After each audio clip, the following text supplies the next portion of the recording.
श्रीराम. साधक हो, सध्या आपण सोमवार ते शनिवार श्री ब्रह्मचैतन्य गोंदवलेकर महाराज यांच्या परंपरेतील साखरखेर्डा येथील संत परमपूज्य श्री प्रल्हाद महाराज यांचे श्री देवीदास अमृत मोहोरील लिखित संक्षिप्त चरित्राचा आस्वाद घेत आहोत. तसेच रविवारी श्री महाराजांच्या काही भक्तांचे अनुभव ऐकणार आहोत. भक्तांची श्री महाराजांसोबतची श्री रामेश्वर धाम यात्रा मेहकर मार्गे जाणार हे माहीत असल्यामुळे मेहकरची साधारण 1,500 भक्त मंडळी खालच्या स्टँडवरील मारुती मंदिरापाशी श्री महाराजांचे दर्शन घेण्यासाठी जमा झाली होती. महाराज गाडीतून खाली उतरले तेव्हा भक्तांनी त्यांच्या दर्शनासाठी एकच गर्दी केली. जय जयकाराच्या घोषणांनी सर्व परिसर दुमदुमून गेला. सर्वांना प्रसाद म्हणून साखर वाटण्यात आली. सर्व यात्रेकरू केवळ तीर्थ घेऊन निघाले होते, त्यामुळे भुकेची वेळ जाणून उपाहाराची व्यवस्था डोणगाव येथे करण्यात आली होती. त्याप्रमाणे डोणगाव आल्यावर अरविंद मदन सराफ यांच्या मळ्यात अल्पोपहार आटोपून यात्रा पुढील प्रवासास निघाली आणि प्रदोष पूजेच्या वेळी औंढा नागनाथ येथे पोहोचली. सर्वांनी भक्तिभावाने नागनाथाचे दर्शन घेतले. प्रदोष पूजा झाली. हे यात्रेतील पहिले तीर्थक्षेत्र. या ज्योतिर्लिंगाच्या दर्शनाने सर्व मंडळी आनंदित झाली. मराठवाडा विभागातून 100-150 भक्तगण श्री महाराजांच्या दर्शनासाठी मुद्दाम येथे आले होते. सायं उपासना झाल्यावर रात्री 9:30च्या दरम्यान सर्वांनी भोजन करून विश्रांती घेतली. दिनांक 5 नोव्हेंबर 1970 सकाळी काकडा व नित्यक्रम झाल्यावर यज्ञेश्वर शास्त्री कस्तुरे यांचे नागनाथ महात्म्यावर प्रवचन झाले. तेथे 15-20 स्त्री पुरुषांनी श्री महाराजांकडून अनुग्रह घेतले. तेथून यात्रा परळी वैजनाथला आली. सर्वांनी श्री वैजनाथ ज्योतिर्लिंगाचे दर्शन घेतले. दर्शन घेऊन या वैजनाथ ज्योतिर्लिंगाला लघुरुद्राभिषेक झाला. नंतर अल्पोपहार होऊन पाकसिद्धी होईपर्यंत मंडळींनी भजन केले. नैवेद्य आरती होऊन सर्वांनी भोजन प्रसाद घेतला. सायं उपासनेनंतर काकांचे परळी वैजनाथ महात्म्यावर प्रवचन झाले. येथे यात्रेचा दुसरा मुक्काम झाला. प्रत्येक तीर्थक्षेत्राच्या ठिकाणी यज्ञेश्वर काका तेथील स्थान महात्म्याचे वर्णन करीत असत, त्यामुळे पुढे प्रत्येक ठिकाणी त्याचा उल्लेख केला नाही. दिनांक 6 नोव्हेंबर 1970 यात्रा सकाळी परळी सोडून हैदराबाद मार्गे मार्गस्थ झाली. तेथे 6 व 7 तारखेला 2 दिवस तुळजाभवन कार्यालयामध्ये यात्रेचा मुक्काम झाला. यात्रेकरूंनी तेथील प्रेक्षणीय स्थळे बघितली. येथील एक महत्त्वाची घटना म्हणजे येथील आयुर्वेदिक फार्मसीचे संस्थापक दिवेकर वकील हे देवी उपासक, 60 ओलांडून वृद्धावस्थेकडे झुकलेले. त्यांना दिनांक 3, 4 व 5 नोव्हेंबरला म्हणजे यात्रा निघण्याच्या आधीपासून देवी स्वप्नात येऊन दिनांक 6 नोव्हेंबर 1970ला येथे या भाग्यनगरात तुझ्या भाग्याने प्रत्यक्ष मारुतीराय रामदासी रूपात येणार आहेत, तरी तू त्यांच्याकडून अनुग्रह घे व आपले जीवन कृतार्थ कर असे सांगत होती.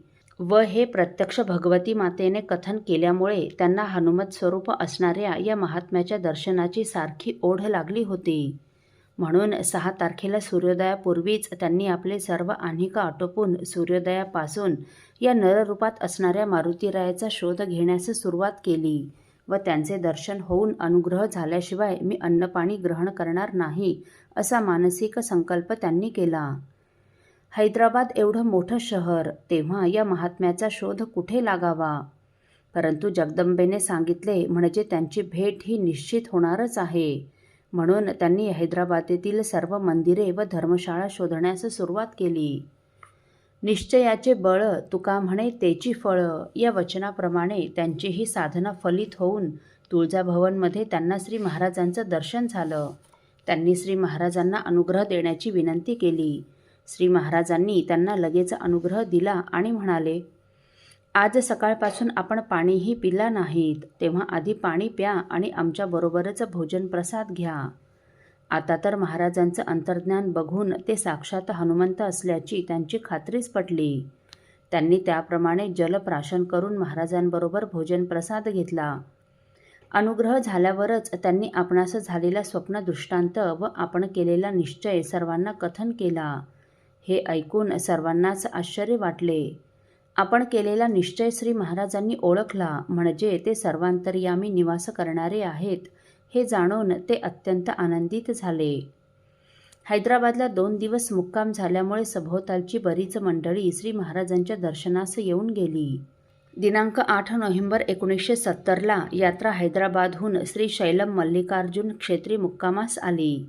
9 तारखेला सकाळी पाताळगंगेचे स्नान करून मल्लिकार्जुनाचे दर्शन व अभिषेक झाला.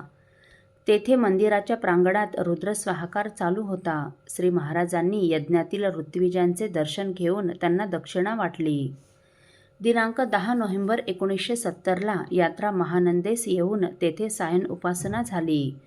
तेथे महानंदेचे भव्य मंदिर असून 2 तीर्थकुंडे आहेत. त्यातील पाणी स्फटिकाप्रमाणे स्वच्छ असून तळ अगदी स्पष्ट दिसतो. तेथे रात्री फराळ पाणी करून यात्रेने व्यंकटगिरी म्हणजेच गिरिजा बालाजी तिरुपतीकडे प्रयाण केले. 11 नोव्हेंबरला यात्रा तिरुपतीला पोहोचली. श्री बालाजीचे हे निवासस्थान, अनेकांचे कुलदैवत, सर्व भारतात सुप्रसिद्ध असणारे असे हे तीर्थक्षेत्र. श्री बालाजीच्या दर्शनाने सर्वच मंडळी अत्यंत आनंदित झाली. पद्मावतीचेही सर्वांनी दर्शन घेतले. येथे 2 दिवस मुक्काम करून 13 तारखेला प्रसाद घेऊन यात्रा कांचीपुरमला मुक्कामास आली.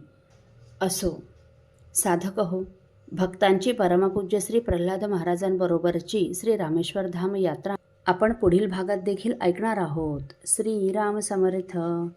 आपल्यातील कोणा श्रींच्या भक्तांना श्रींचे काही अनुभव आले असतील तर कृपया आपण मला ते 9422843253 अथवा सुनीलदादांच्या 9892608401 या व्हॉट्सअप नंबरवर कळवावेत अशी नम्र विनंती.